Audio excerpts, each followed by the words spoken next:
Humble woman takes her son to an engagement party, and he calls the millionaire groom dad. The surprise at the party. Maria was a simple woman. She worked hard every day cleaning houses so she could take care of her 12-year-old son, Alex. They didn't have much money, but they had each other, and that was enough. One day, Maria got an unexpected phone call. Her cousin, Clara, invited them to an engagement party. "It's for my friend's son," Clara said. "You should come. It'll be fun." Maria wasn't sure. Parties like that were usually for rich people.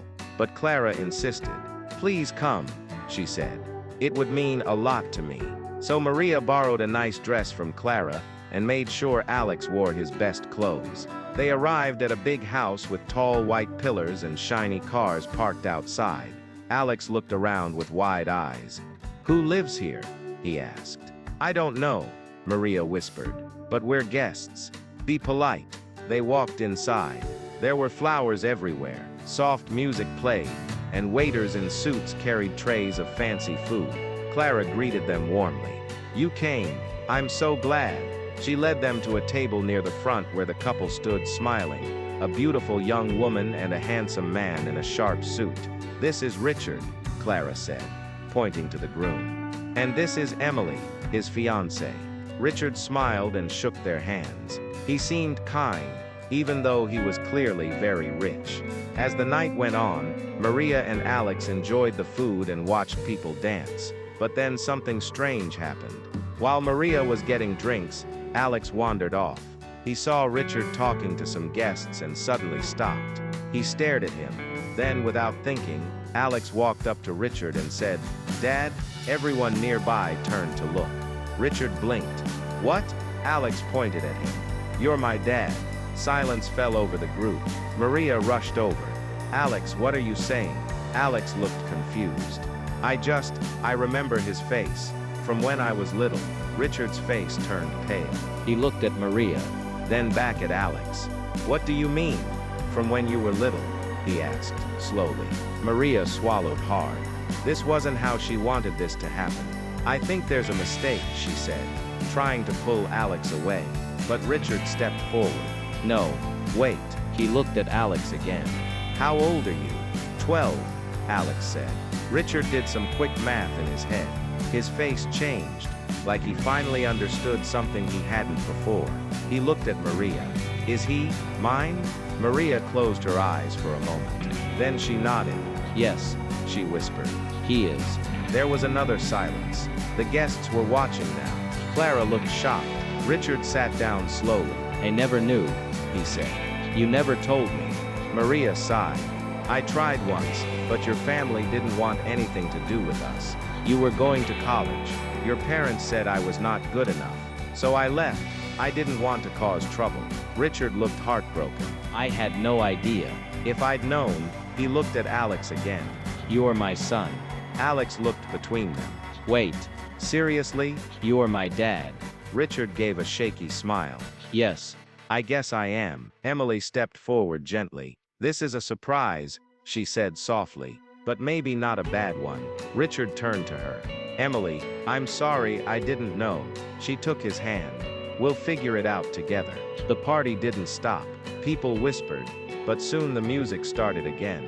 Clara hugged Maria tightly. "I can't believe it," she said. "All these years," Maria smiled sadly. "I just wanted Alex to grow up happy. I didn't need money, just love." Later that night, Richard and Alex talked. They talked about school, sports, video games, and life. By the end of the evening, Richard had tears in his eyes. "You're amazing," he told Alex. "I wish I'd been there." "You can be now," Alex said simply. Richard nodded. "Yes, I can." Maria watched them from a distance. She felt nervous but also hopeful. Maybe things would change now. Not because Richard was rich, but because Alex now had both parents who loved him. As they left the party, Alex held her hand. "Thanks for bringing me tonight," he said. Maria smiled. "Thanks for being brave." And under the stars, mother and son walked home, knowing their lives had changed forever. Not for money or fame, but for love. From that night on, things began to change. Richard wanted to be part of Alex's life. He didn't try to buy his love with fancy gifts or big promises. Instead, he showed up, going to school events, helping with homework, and even joining Maria for simple dinners. At first, it felt strange to all of them, but slowly they started becoming a family, not because of money or status, but because of time, care, and love. Alex learned about his father's world, and Richard learned about the life Alex and Maria had lived. The hard work, the small joys, and the quiet strength it took to raise a child with little help. Maria was still humble and careful. She didn't want Alex to forget where he came from, and Richard respected that. He didn't try to take over. He simply added himself to the life they already had. People at the party talked for weeks. Some were curious, some were nosy, but in the end, what mattered most was that Alex now had both parents who loved him. And that made all the difference. If you've ever felt like your voice doesn't matter, remember Alex's story. Sometimes speaking up, even when it's scary, can change everything. If you're going through something hard, don't stay silent. Talk to someone you trust, a parent, teacher, or friend. You don't have to face things alone. And if you see someone who might be struggling, reach out. A kind word or a helping hand can open doors you never imagined. Because sometimes the biggest changes start with just one moment, one brave step, one honest word. So go ahead, speak up, reach out, make a difference.